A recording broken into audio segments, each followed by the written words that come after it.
Deer students, welcome to my channel suggestions at your door. আজকে আমরা ষষ্ঠ শ্রেণীর গণিত বিষয়ের রায়োমেটেরিয়া প্রশ্নবিচিত্র থেকে দ্বিতীয় পর্যায়ক্রমিক মূল্যায়নের 3 নম্বর স্কুল বারডোয়ার মিউনিসিপ্যাল হাই স্কুলের সমস্ত প্রশ্নের অ্যান্সার এবং আলোচনা সহ সমাধান করব। তাহলে চলো ভিডিওটির মূল অংশে যাওয়া যাক। নিচে প্রশ্নগুলির উত্তর দাও। 2 হেক্টোমিটার 7 মিটার সমান কত মিটার? এবার দেখো, আমাদের হেক্টোমিটার থেকে যদি মিটারে যেতে হয় তাহলে কিলোমিটার, হেক্টোমিটার, ডেকামিটার, মিটার, মানে হেক্টোমিটার, ডেকামিটার, মিটার। তাহলে হেক্টোমিটারের পরে আমাদের দুটো ঘর যেতে হচ্ছে, তাহলে আমরা একের পরে দুটো শূন্য বসাবো, তার মানে আমরা 2 হেক্টোমিটারকে 100 দিয়ে গুণ করব। তাহলে দেখো, 2 হেক্টোমিটারকে আমরা 100 দিয়ে গুণ করলাম, আমরা পেলাম 200 মিটার। তাহলে 200 মিটারের সাথে আমাদের 7 যোগ করতে হবে, তাহলে হবে 207 মিটার। পরের কোয়েশ্চেন দেখো, সামান্য ভগ্নাংশ প্রকাশ করো। 0.024 এর মাথায় দেখো পৌনপুনিক আছে।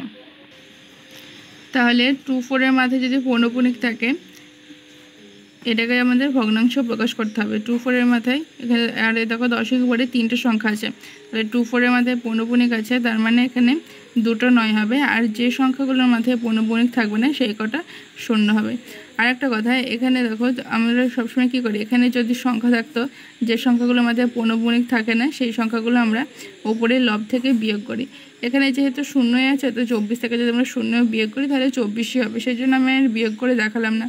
কিন্তু এখানে যদি অন্য কোনো সংখ্যা থাকতো তাহলে আমাদের অবশ্যই বিয়োগ করে দেখাতো। এবার আমরা কি করব, 24 আর 990কে এটা আমরা কাটাকুটি করব। তাহলে 24/990 যদি আমরা কাটাকুটি করি তাহলে আমরা পাবো 3 দিয়ে করি, 3 8 24, 3 তিরিখে 9, 3 তিরিখে 9, 3 0 0, 2 4 8, 16 2 32, 2 5 10।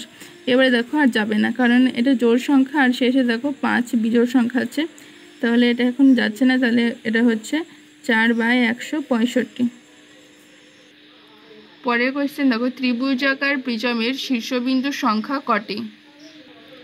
এই যে ছবিটা তোমরা দেখতে পাচ্ছ, এটা তোমাদের টেক্সট বইয়ে তোমরা পেয়ে যাবে। এটা হচ্ছে ত্রিভুজাকার প্রিজমের ছবি। এবার দেখো এখানে কতগুলো শীর্ষবিন্দু আছে, 1 2 3 4 5 6টা।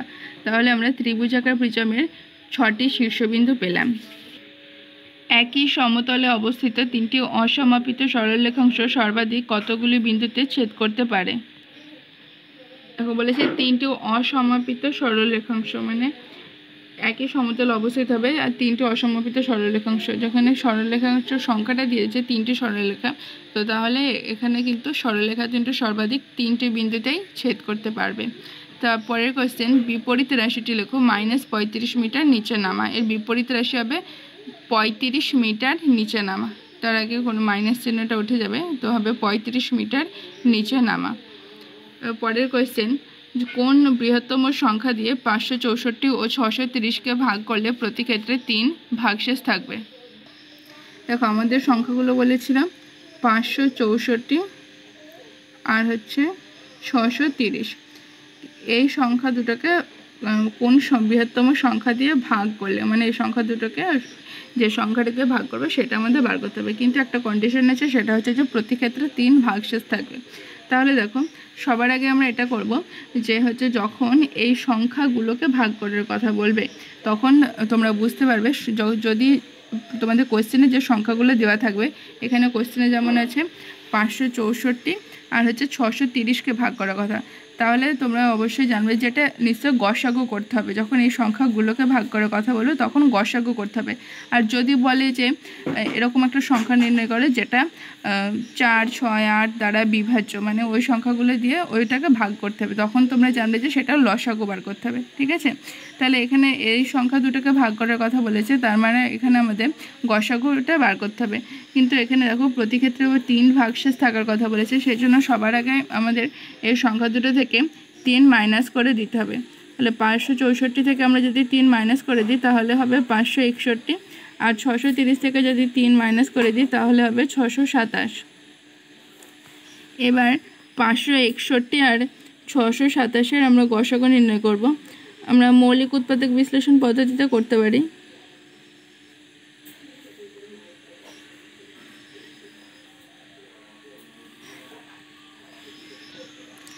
এবারে দেখো আমরা এটাকে শেষে যেহেতু 1 আছে 2 দিয়ে যাবে না, সেজন্য আমরা পরের সংখ্যা 3 দিয়ে দেখব। 3 একে 3, 5 থেকে 3 বাদ দিলে 2, 3 8 24, 6 থেকে 4 বাদ দিলে 2, 3 7 21। এবার 187 আছে, 187কে যদি আমরা 7 দিয়ে ভাগ করি তাহলে হবে 7 দুগুণে 14, 18 থেকে 14 হলে 4, 47, তাহলে 7 দিয়েও যাবে না। এবার দেখো আমরা যদি 11 দিয়ে দিই তাহলে হবে 11 একে 11, 18 থেকে 11 বাদ দিলে 7, তাহলে 7 11 77। এবার দেখো তাহলে আমরা কি বললাম 3 পেলাম, 11 আর হচ্ছে 77। এবারে এটাকে আমরা নিশ্চয়ই 3 দিয়ে ভাগ করে দেখব। তাহলে হচ্ছে 3 দুগুণে 6, তারপরে 0 হবে, 3 9 27, যেহেতু দুটো সংখ্যা একবারে নামাজ হচ্ছে তাই মাঝখানে 0 হবে। তারপর আমরা নিশ্চয়ই 11 দিয়ে দেব। তাহলে 11 কে 11, 20 থেকে 11 বাদ দিলে হবে 9, তাহলে 9 11 99। এবারে দেখো তাহলে 561 ও 627 এর গসাগু, এখানে কমন কি পাচ্ছি কি আমরা 3 আর 11, এই দুটো কমন পাচ্ছি। তাহলে যে দুটো কমন যাবে সেই দুটো আমরা লিখব 3 আর 11। তাহলে 3 11 33। তাহলে 561 আর 627 গসাগু যেহেতু 33 হলো, আর 3টা আমরা সবার প্রথমেই বাদ দিয়ে দিয়েছিলাম 564 আর 630 থেকে, তাহলে আমাদের এখানে নির্ণয় বৃহত্তম সংখ্যাটি হলো 33। পরের কোয়েশ্চেন, 15.77 মিটার বাঁশের 2.25 অংশ বাদ দিয়ে বাকি অংশকে সমান 4 ভাগে ভাগ করলে প্রতি ভাগের দৈর্ঘ্য কত হবে? দেখো এটাকে আমি তোমাদের সরল অঙ্ক যেমন করে সাজানো থাকে তোমাদের টেক্সট বইয়ে সেমন করে সাজিয়ে নিলাম। এখানে বলেছে 15.77 মিটার থেকে 2.25 টা বাদ দেওয়ার পরে সেটাকে আমাদের হচ্ছে 4 ভাগে ভাগ করতে হবে। তার মানে কি 4 দিয়ে নিশ্চয়ই ভাগ করতে হবে। তাহলে 15.77 থেকে 2.25 বিয়োগ করলে কত হয় সেটা আমরা আগে দেখে নিই। 15.77 2.25, 7 থেকে 5 বাদ দিলে 2, 7 থেকে 2 বাদ দিলে 5, 0, 5 থেকে 2 বাদ দিলে 3, 1, তাহলে হচ্ছে 13.52। তাহলে 13.52 ভাগ 4। এবারে দেখো 13.52 যেটা আছে তোমরা নর্মালি চাইলে যেমন করে আর কি ভাগ করে তেমন করে ভাগ করে দিতে পারো। আমি এরকমভাবে করছি বাই 4। এখানে দেখো দশমিকটা আমি উঠিয়ে দিলাম, গুণ 1 হলো, দশমিকের পরে দুটো সংখ্যা আছে আমি দুটো শূন্য বসালাম। এবার আমরা যদি কাটাকুটি করি তাহলে হবে 4 3 12, 4 3 12, 13 থেকে 12 বাদ দিলে 1, 4 3 12, 4 8 32, তাহলে 338/100 মানে কি, তাহলে কি 338/100, 338/100 মানে হচ্ছে আমরা এটা আরেকবার লিখে দেবো 338/100। এবার হচ্ছে এখানে দেখো একের পরে দুটো শূন্য আছে, তার মানে দুটো এখানে লবে 2 ঘর আগে দশমিকটা বসে যাবে। তাহলে কত হচ্ছে 3.38। এখন দেখো আমরা সেই আগের মতো করে নর্মালি ভাগ করে দেখবো না, এটা দেখে আমরা সহজে একবারে যাতে বুঝতে পারি যে একের পরে যেহেতু দুটো শূন্য আছে সেজন্য আমাদের নিশ্চয়ই লবে দুটো সংখ্যার আগে দশমিকটা বসবে।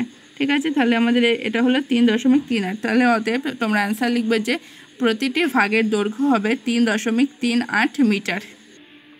নেক্সট কোয়েশ্চেন, এবছরের অঙ্ক পরীক্ষায় তোমাদের ক্লাসে 60% ছাত্রছাত্রী 80 এর বেশি নম্বর পেয়েছে। তোমাদের ক্লাসের মোট ছাত্রছাত্রী 50 জন হলে কতজন ছাত্রছাত্রী 80 এর কম নম্বর পেয়েছে? দেখো আমাদের বইয়ে লেখা ছিল যে তোমাদের ক্লাসে মোট ছাত্রছাত্রী 50 জন, আমি সেটাই লিখলাম যে আমাদের ক্লাসে মোট ছাত্রছাত্রী 50 জন। তাহলে বলেছে তোমাদের ক্লাসে 60% ছাত্রছাত্রী 80 এর বেশি নম্বর পেয়েছে, তার মানে মোট যে ছাত্রছাত্রী তার 60% 80 বেশি নম্বর পেয়েছে। তাহলে 80 বেশি নম্বর পেয়েছে কতজন সেটা আমাদের বার করতে হবে। এখানে জাস্ট শতকরাটা দেওয়া ছিল, তাহলে আমরা লিখব যে 80 বেশি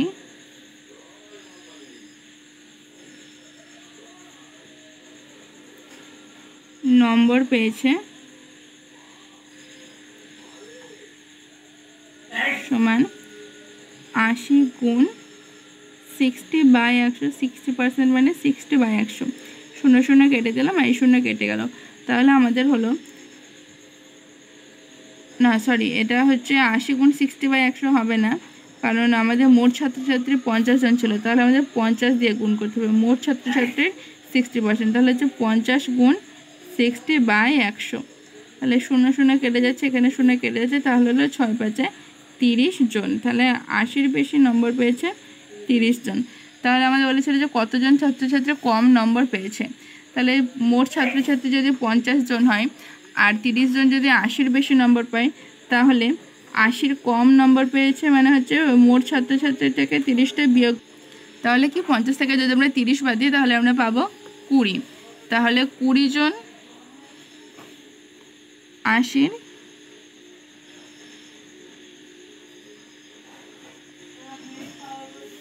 কম নম্বর পেয়েছে। পরে আমরা 3 দাগের কোয়েশ্চেনে চলে যাব। আমাদের 2 দাগের কোয়েশ্চেন শেষ হয়ে গেছে। যে কোনো 2টি প্রশ্নের উত্তর দাও। যোগফল নির্ণয় করো -11 + 18 -16 + 9। এখানে দেখো আমাদের বলেছিল যোগফল নির্ণয় করতে, সেই জন্য যে সংখ্যাগুলো দিয়েছিল প্রত্যেকটা সংখ্যার মাঝখানে আমরা যোগ চিহ্নটা দিয়ে দিয়েছি। ঠিক আছে, এবারে আমরা ক্যালকুলেশন করব -11। এটা দেখো প্লাসে প্লাসে প্লাস, তাহলে কি +18, প্লাসে মাইনাসে মাইনাস, -16, প্লাসে প্লাসে +9। তাহলে আমরা জানি যে আমাদের সবার আগে যোগের কাজ করতে হয়, ভাগ গুণ যোগ বিয়োগ, সেই জন্য যোগের কাজ আগে করতে হবে। তাহলে +18 + 9 -16 -11, তাহলে +18 আর হচ্ছে +9 হবে, আমরা যদি যোগ করি তাহলে হবে 27 -16 -11। এবারে দেখো আমরা 27 থেকে 16 বিয়োগ করব। তাহলে 7 থেকে 6 বার দিলে 1, 2 থেকে 1 বার দিলে 1, তারপরে আছে -11। এর আগে যেহেতু প্লাস চিহ্ন, তাহলে +11 -11 কেটে গিয়ে হবে 0। নেক্সট কোয়েশ্চেন, সরল করো +20 এর বিপরীত সংখ্যা -7 এর বিপরীত সংখ্যা -+6 এর বিপরীত সংখ্যা। দেখো +20 এর বিপরীত সংখ্যা মানে আমরা জানি -20, -7 এর বিপরীত সংখ্যা +7, -+6 এর বিপরীত সংখ্যা -6। এবারে আমরা ক্যালকুলেশন করব। তাহলে -20 প্লাসে মাইনাসে -7, মাইনাসে মাইনাসে +6, তাহলে -20 আর -7 কত হয়? -27। তার আগে আমরা +6টা আগে আমরা লিখে নিতে পারি, +6, তারপরে যেমন আছে -20 -7। তাহলে দেখো প্লাসে মাইনাসে মাইনাস, 20 থেকে যদি আমরা 6 মাইনাস করি তাহলে বড় সংখ্যার আগে, যেহেতু আমরা এই দুটোর ক্ষেত্রে করছি, হ্যাঁ বড় সংখ্যার আগে যেহেতু মাইনাস চিহ্ন আছে তাই মাইনাস লিখলাম। তাহলে 20 থেকে 6 বাদ দিলে হবে 14, তারপরে আছে -7। দেখো মাইনাসে মাইনাসে প্লাস, কিন্তু বড় সংখ্যার আগে মাইনাস চিহ্ন আছে তাই মাইনাস, আর মাইনাস মাইনাসে প্লাস, তার মানে যোগ করতে হবে 14-এর সাথে যোগ করলে হবে 21। পরের প্রশ্ন, যোগের সংযোগ নিয়ম যাচাই করো +7, -9, +2। দেখো আমাদের এই 3টে সংখ্যা বলেছে +7, -9, +2। তো প্রথমবার আমরা কি করব, আমরা একবার হচ্ছে যে প্রথম যে সংখ্যাটা আছে সেটাকে একবার বাইরে রেখে প্রথমে এই দুটো যোগ করব, আর একবার শেষেরটাকে বাইরে রেখে প্রথমে এই দুটো যোগ করব। ঠিক আছে, তো আমরা হচ্ছে +7 এটাকে আমরা বাইরে রেখে দিলাম, তাহলে প্লাস চিহ্ন দিলাম।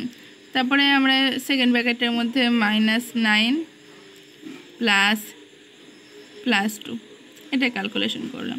এটাকে আমরা থার্ড ব্র্যাকেটের মধ্যে রাখতেই পারি। এবারে দেখো +7 আছে, প্লাস -9 প্লাসে প্লাসে +2,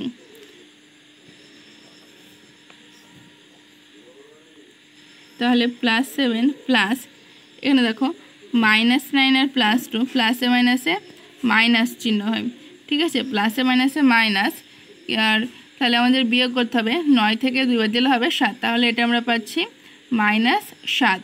তার মানে কি, তাহলে যদি মাইনাসে তাহলে এটা প্লাসে মাইনাসে -7 হয়ে যাবে, ওই মাইনাসটা এই প্লাসের সাথে গুণ হয়ে গেল, তাহলে -7 হলো।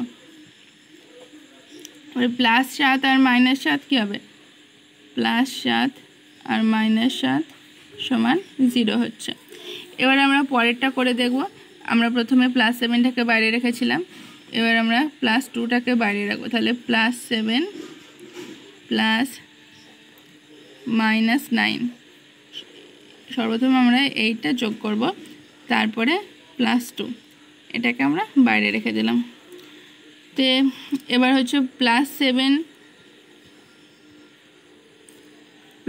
আছে -9 প্লাস এটা +2 ছিল +2, তাহলে এটা হচ্ছে মাইনাস +7 আছে মাইনাস, আর 9 থেকে 7 বাদ দিলে 2 -2। তাহলে দেখো -2 আর আমার এখানে ছিল প্লাসে প্লাসে +2, তাহলে -2 +2 ইকুয়ালস টু আমি কী পাচ্ছি 0 পাচ্ছি। আর তোমরা চাইলে এটাও থার্ড ব্র্যাকেটের মধ্যে রাখতে পারো। তাহলে দেখো এক্ষেত্রে আমরা এখানটা কি পেলাম, এখানটাও আমরা 0 পেলাম, আবার দেখো পরের যেটা ক্যালকুলেশন করলাম সেটাও আমরা 0 পেলাম। তার মানে কি, যেহেতু দুটো ক্ষেত্রে মান একই হচ্ছে, তাহলে আমরা বলতেই পারি যে তোমাদের বইয়ে কোশ্চেন ছিল হচ্ছে যোগের সংযোগ নিয়ম যাচাই করো, তো হচ্ছে আমরা বলতে পারি যে এটা সংযোগ নিয়ম মেনে চলে। দেখো পরের প্রশ্ন আছে 4 যে কোনো দুটি প্রশ্নের উত্তর দাও, নিচের ফাঁকা ঘরগুলি পূরণ করো। ঘনবস্তুর নাম পিরামিড আর ভূমি ত্রিভুজাকার, মানে পিরামিড আর পিরামিডের ভূমিটা ত্রিভুজাকার। তো এই তল সংখ্যা, প্রান্তিকের সংখ্যা আর শীর্ষবিন্দুর সংখ্যা আমাদের বার করতে হবে। দেখো তোমাদের টেক্সট বইটি তোমরা যখন দেখবে তখন তোমাদের টেক্সট বইয়ে এই ছবিটা তোমরা পেয়ে যাবে। এইখানে যে পিরামিডটা দিয়েছে এই পিরামিডের ভূমিটা হচ্ছে ত্রিভুজাকার, ঠিক আছে। এবার দেখো আমাদের তল সংখ্যা চেয়েছিল এই পিরামিডের কটি তল, আর এই তোমরা বইয়ের ছবি যতটা দেখে বুঝতে না পারবে, আমার মনে হয় তোমরা যদি পিরামিডটা অরিজিনালি দেখো, তোমাদের স্কুল থেকে যখন দেখাবে বা যদি তোমরা স্কুলে দেখে থাকো, তোমাদের টিচার যদি দেখে থাকেন, তাহলে তোমরা সত্যিই বুঝতে পারবে। তাহলে দেখো এখানে আমাদের পিরামিডের মোট তল আছে 4টে, ঠিক আছে, 1 2 3টে, আর যে গোটাটা সেটা হচ্ছে 4টে। আর তারপরে বলেছে মোট প্রান্তরেখা, তাহলে মোট প্রান্তরেখা 1 2 3 4 5 6টা, তাহলে মোট প্রান্তরেখা আছে 6টা। আর শীর্ষবিন্দু কটা আছে 1 2 3 4টে, ঠিক আছে। তাহলে আমাদের মোট তল হলো 4টে, মোট প্রান্তরেখা হলো 6টা, আর শীর্ষবিন্দু মোট প্রান্তরেখা হলো 6টা, আর শীর্ষবিন্দু হলো 4টে। পরের কোয়েশ্চেন, পাশের চিত্রে এম এন ও পি বিন্দু 3টে বিন্দুকে কি বলে। এখানে দেখো একটা ছবি দেওয়া রয়েছে, এখানে 3টে বিন্দু আছে যেগুলো একই সরলরেখায় অবস্থান করেছে, ঠিক আছে। তাহলে এই 3টে বিন্দুকে আমরা কি বলবো, সমরেখ বিন্দু। সমরেখ বিন্দু একই রেখায় যেহেতু অবস্থান করেছে, তাই এই বিন্দু 3টি সমরেখ বিন্দু। তারপরে প্রশ্ন, এই 3টি বিন্দু দিয়ে কতগুলি সরলরেখাংশ তৈরি হয়। ওকে, এই 3টি বিন্দু দিয়ে আমরা ছবি দেখেই বুঝতে পারছি কতগুলি সরলরেখাংশ তৈরি হয়েছে, একটি সরলরেখাংশ তৈরি হয়েছে। তাহলে আমরা বলবো যে এম এন ও পি 3টি বিন্দুকে সমরেখ বিন্দু বলে, কারণ এরা একই সরলরেখায় অবস্থান করেছে, আর এই 3টি বিন্দু দিয়ে একটি সরলরেখাংশ তৈরি হয়। পরের কোয়েশ্চেন, প্রদত্ত ক্ষেত্রটির পরিসীমা কত। এখানে দেখো একটা চিত্র দিয়ে দিয়েছে, তো এখানে প্রত্যেকটা বাহুর মানও দেওয়া আছে। দেখো যখনই আমাদের কোনো চিত্রের পরিসীমা বার করতে বলে, আর যদি তাদের প্রত্যেকটা বাহুর মান দেওয়া থাকে, তাহলে আমাদের কী করতে হবে, সব বাহুগুলো যোগ করে দিতে হবে। তখন 30 আর 20 50 যোগ 13 আর 7 20, 13 আর 7 20, 5 আর 5 10। তাহলে আমরা কি পাচ্ছি, 50 আর 20 70, 20 90 আর 10 100 সেমি। তাহলে আমরা প্রদত্ত চিত্রটির পরিসীমা পেলাম 100 সেমি। দেখো এবার আমরা 5 দাগের প্রশ্ন নিয়ে আলোচনা করব। যে কোনো দুটি প্রশ্নের উত্তর দাও, আমরা 3টেই করব। ফসল ওঠার মুখে ধানের দাম ছিল কুইন্টাল প্রতি 1080 টাকা। বর্ষাকালে ধানের দাম 15% বৃদ্ধি পেয়েছে। যে কৃষক ফসল ওঠার মুখে 12 কুইন্টাল ধান বিক্রি করেছেন, তিনি বর্ষাকালে সেই পরিমাণ ধান বিক্রি করলে কত টাকা বেশি পেতেন। আমাদের বলেছে ফসল ওঠার মুখে ধানের দাম ছিল কুইন্টাল প্রতি 1080 টাকা, তো আমরা সেটা লিখলাম 1080 টাকা। এবার ওই কৃষক ফসল ওঠার মুখে 12 কুইন্টাল ধান বিক্রি করেছে, তাহলে 1 কুইন্টাল ধানের দাম যদি 1080 টাকা হয়, তাহলে 12 কুইন্টাল ধানের দাম আরও বেশি হবে। তাহলে 12 কুইন্টাল ধানের দাম হবে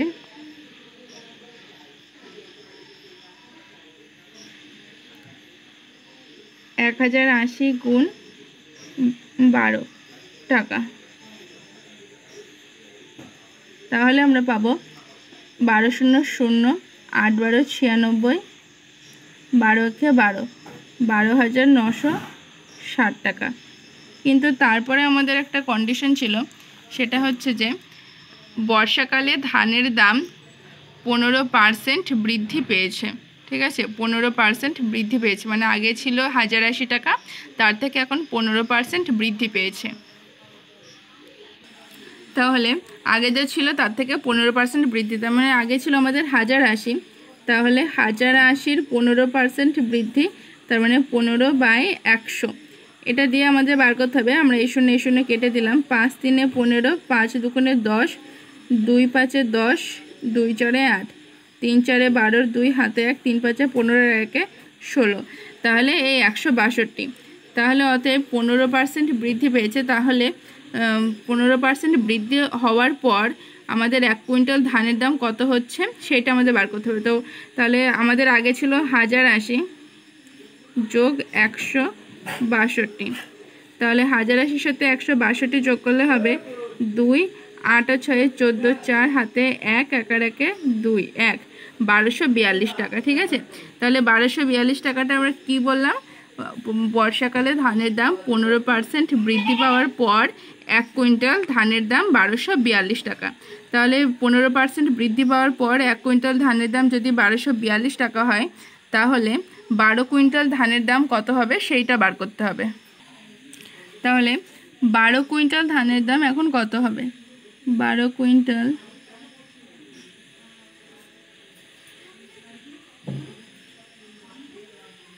ধানের দাম 1242 গুণ 12, তাহলে 1242-এর সাথে 12 গুণ করলে হবে 12 দুগুণে 24, 24-এ 4 হাতে 2, 4 12 48, 48 আর 2 50, 50-এর 0 হাতে 5, 12 দুগুণে 24 আর 5-এ 29, 29-এর 9 হাতে 2, 12-কে 12 আর 2 14, 14,904 টাকা। দেখো আগে আমরা কত, এখন আমরা পাচ্ছি 14,904 টাকা, আর আগে আমরা পেয়েছিলাম 12,960 টাকা। তাহলে ওই কৃষক যদি বর্ষাকালে, এখানে বলেছে বর্ষাকালে সেই পরিমাণ ধান বিক্রি করতো তাহলে কত টাকা বেশি পেত। তাহলে যদি বর্ষাকালে বিক্রি করতো তাহলে 14,904 মাইনাস 12,960, তাহলে 14,904 থেকে 12,960 বিয়োগ করে কত হচ্ছে সেটা আমরা বার করি। 12,960, 4 0-কে 10 থেকে 6 বাদ দিলে 4 হাতে 1, 9 1 10, 9-কে 19 থেকে 10 বাদ দিলে 9 হাতে 1, 2 1 3, 4 থেকে 3 বাদ দিলে 1, তাহলে আমরা পাচ্ছি 1944 টাকা। তাহলে তিনি যদি ওই 12 কুইন্টাল ধান যদি বর্ষাকালে বিক্রি করতেন তাহলে তিনি 1944 টাকা বেশি পেতেন, 1944 টাকা বেশি পেতেন। এবার পরের প্রশ্ন দেখো, দুটি সংখ্যার যোগফল 384 এবং সংখ্যা দুটির গসাগু 48, সংখ্যা দুটি কি কি হতে পারে? আমরা লিখব যে মনে করি সংখ্যা দুটি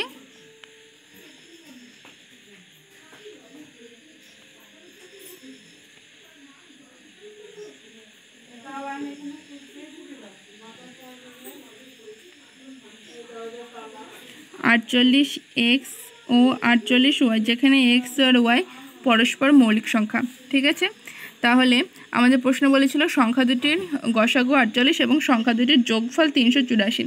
এখানে যেহেতু আমরা সংখ্যা দুটি 48 এক্স 48 ওয়াই ধরেছি, তাহলে প্রশ্ন মতে বলেছে সংখ্যা দুটির যোগফল 384, তার মানে কি 48 x plus 48 y equals to 384। এখান থেকে যদি আমরা 48 কমন নিই তাহলে আমরা পাবো x plus y equals to 384, x plus y equals to 384/48। এবার আমাদের কাটাকুটি করতে হবে। আমরা সর্বপ্রথমে 8 দিয়ে যদি কাটি, এটা 8 6 48, আর এটা হবে 8 4 32, হ্যাঁ 8 4 32, 8 থেকে 2 বাদ দিলে 6, 8 8 64, আর 8 6 48, 6 8 48। তাহলে আমরা এক্স প্লাস ওয়াই সমান কী পেলাম? 8। এবার দেখো এক্স প্লাস ওয়াই সমান 8, এটাকে আমরা কীভাবে লিখতে পারি? এক্স প্লাস ওয়াই সমান 8 আমরা 1 + 7 = 8 লিখতে পারি, 2 + 6 = 8 লিখতে পারি, 3 + 5 = 8 লিখতে পারি, 4 + 4 = 8 লিখতে পারি। ব্যাস এই পর্যন্তই, ঠিক আছে। এবার এর মধ্যে থেকে আমাদের ওই সংখ্যাগুলো বার করতে হবে যে কোনটা হবে।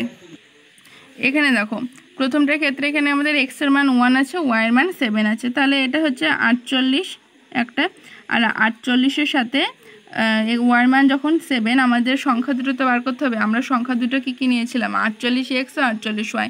তাহলে এখানে কি হচ্ছে, এখানে প্রথম ক্ষেত্রে এক্সের মান 1 আছে, পরেরটা 7 আছে। তাহলে একটা হলো 48 × 1 মানে 48, আর একটা 48 × 7 মানে কত হয় সেটা আমরা দেখি। 48 × 7 7 × 8 = 56, 6 হাতে 5, 7 × 4 = 28, 28 আর 5 = 33, তাহলে হলো 336, এটা পেলাম। আর একটা এখানে কী পাচ্ছি, 48, এখানে এক্সের মান 2, তাহলে 48x মানে 48 × 2 = 96, আর 48কে 6 দিয়ে গুণ করে দেখব কত হয়। 6 48-এর 8 হাতে 4, 6 × 4 = 24, আর 4 = 88, তাহলে এটা আমরা পাচ্ছি 288। এখানে এক্সের মান 3, আর তাহলে 48-এর সাথে 3 গুণ করব, 3 × 8 = 24, 24-এর 4 হাতে 2, 3 × 4 = 12, আর 2 = 14, 144। আবার 48-এর সাথে 5 গুণ করব, 5 × 8 = 40, 40-এর 0 হাতে 4, 5 × 4 = 20, আর 4 = 24, 240। এখানে 48-এর সাথে আমাদের 4, এখানে এক্সের মান ওয়াইয়ের মান 4ই আছে, ঠিক আছে, সেম আছে 1, তাহলে 4 দিয়ে গুণ করব, 4 × 8 = 32-এর 2, 4 × 8 = 32-এর 2 হাতে 3, 4 × 4 = 16, আর 3 = 19, তাহলে এটা আমরা পাচ্ছি 192, আর হচ্ছে 192। কিন্তু দেখো এই যে আমরা মোট 4 জোড়া সংখ্যা পেলাম, এই 4 জোড়া সংখ্যার মধ্যে 4টাই কিন্তু হবে না, ঠিক আছে, এদের মধ্যে থেকেও আমাদেরকে বেছে নিতে হবে। এবারে দেখো এখানে আমরা যে 4 জোড়া সংখ্যা পেয়েছি, এদের এই প্রত্যেকটা সংখ্যার গসাগু, যদি যে সংখ্যাগুলোর গসাগু 48 হবে, সেইটা হচ্ছে আমরা বেছে নেব সেই সংখ্যাগুলোকে। তাহলে আমরা 48 আর হচ্ছে 336 যেটা আছে, এর গসাগু 48 হচ্ছে কিনা সেটা আমরা দেখছি। যদি আমরা 48 দিয়ে 336কে ভাগ করি, তাহলে এটা কতবার দিয়ে যাবে। যদি আমরা 4 × 7 = 28, 7 দিয়ে 7 × 8 = 56, 7 দিয়ে যদি দিই 7 × 8 = 56, 6 হাতে 5, 7 × 4 = 28, আর 5 = 33, 336। তাহলে যখন মিলে যাচ্ছে তার মানে 48 আর 336 সেটা হয়ে গেল, ঠিক আছে। তারপরে আমরা 96 আর হচ্ছে 288, দেখো 96 দিয়ে যদি 288কে ভাগ করি, তাহলে এটা কত দিয়ে যাবে।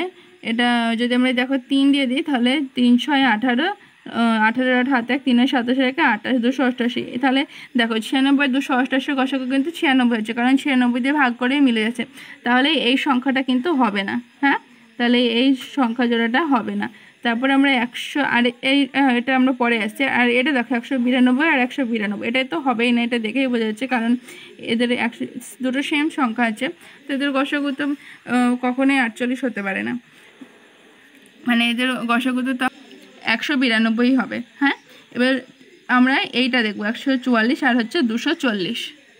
এবার দেখো আমরা 144 দিয়ে 240কে ভাগ করে দেবো, এটা 1 দিয়ে যাবে স্বাভাবিকভাবেই, কারণ 14 × 2 = 28, 240 বেশি হয়ে যাচ্ছে, তাই 1 দিয়ে 144, 0 কে 10 থেকে 4 বাদ দিলে 6, হাতে 1, 4 এর আগে 5, 4 কে 14, 5 14 থেকে 5 বাদ দিলে 9, হাতে 1, 1 এর আগে 2। ভাগ প্রক্রিয়ার যে গসাগু সেই নিয়মটা আমি তোমাদেরকে করে দেখাচ্ছি। তাহলে 96, এটা 1 দিয়ে যাবে, একবার দিয়ে যাচ্ছে, 2বার দিয়ে দিলে বেশি হয়ে যাবে, তাহলে 4 কে 14 থেকে 6 বাদ দিলে 8, হাতে 1, 9 কে 10, 4 কে 14, 14 থেকে 10 বাদ দিলে 4, হাতে 1। এবার 48 দিয়ে যদি আমরা 96কে ভাগ করি, তাহলে 2 দিয়ে যখন আমরা দেবো তখন হচ্ছে 2বার দিলে মিলে যাবে। তাহলে দেখো 48 দিয়ে যখন ভাগ করলাম তখনই মিলে গেল, তাহলে 144 আর 240 এই সংখ্যাটাও হচ্ছে। তাহলে দেখো আমরা সংখ্যা জোড়াগুলো কী কী পেলাম, এই যে 144, তাহলে 48 আর 336 এটা হবে, আর 144 আর 240 এই সংখ্যা জোড়া দুটো হবে। দেখো পরের প্রশ্ন আছে, অসিতদের বিদ্যালয়ে ষষ্ঠ শ্রেণীর 30 জন ছাত্রের ওজন কিলোগ্রামে দেওয়া আছে, ঠিক আছে, এতগুলো দেখো ওজন দেওয়া আছে। এই কাজে তথ্যগুলি সাজিয়ে পরিসংখ্যা বিভাজন তালিকা তৈরি করে। এখানে দেখো অনেকগুলো সংখ্যা দেওয়া আছে, হ্যাঁ, আমি একবারে করে দিচ্ছি, আশা করি তোমরা বুঝতে পারবে। এবং এটা খুবই সহজ অঙ্ক তোমাদের টেক্সটের সমস্ত অঙ্কের মধ্যে, আর এটা তোমরা নিজেরাই করতে পারবে। দেখো আমি এটা করে দিয়েছি। ছাত্রের ওজন, ট্যালি মার্ক, আর হচ্ছে ছাত্র সংখ্যা। ছাত্রের ওজন এখানে 31, ওখানে একবারই ছিল, সেই জন্য ছাত্র সংখ্যা মানে একজন ছাত্রেরই ওজন ছিল 31, সেই জন্য 1, আর ট্যালি মার্কের ঘরেও 1। এখানে যেমন 32, 4 জন ছাত্রের ওজন ছিল, তা হচ্ছে 4টি দাগ। এই ছাত্র সংখ্যা অনুযায়ী ট্যালি মার্কটা নির্ণয় করা হয়েছে। এখানে 33 দুটো। এবার দেখো 34-এ 4টে, 35-এর ক্ষেত্রে কী হচ্ছে, 5 জন ছাত্রের ওজন ছিল 35 কেজি, ঠিক আছে। তাহলে 5টায় যখন 1, 2, 3, 4, 5-এর ক্ষেত্রে কিন্তু আমরা একটা দাগ দিচ্ছি না, আমরা এরকমভাবে 4টে দাগটাকে কেটে দিচ্ছি। এইভাবে 5টা সবসময় লিখতে হয়। তারপরেও 5, তারপরে একজন ছাত্রের ওজন ছিল 38, তাই একজন ছাত্রের ওজন ছিল 39, দুজন ছাত্রের ওজন ছিল 40। এরকমভাবে ট্যালি মার্কটা করা হলো। এই ছিল আজকের প্রশ্নপত্রের সমাধান। এই স্কুলটা আমাকে একজন কমেন্ট সেকশনে জানিয়েছিল সমাধান করে দেওয়ার জন্য, সেই জন্য আমি এটা করলাম। আর যদি তোমাদের কোনো স্কুলের কোনো বিষয় বুঝতে অসুবিধা হয় তাহলে আমাকে অবশ্যই কমেন্ট সেকশনে জানিও, আমি সমাধান করার চেষ্টা করব। আর এরকম আরও অনেক ভিডিও পেতে আমাদের চ্যানেলটিকে অবশ্যই সাবস্ক্রাইব করে রেখো। Thank you for watching.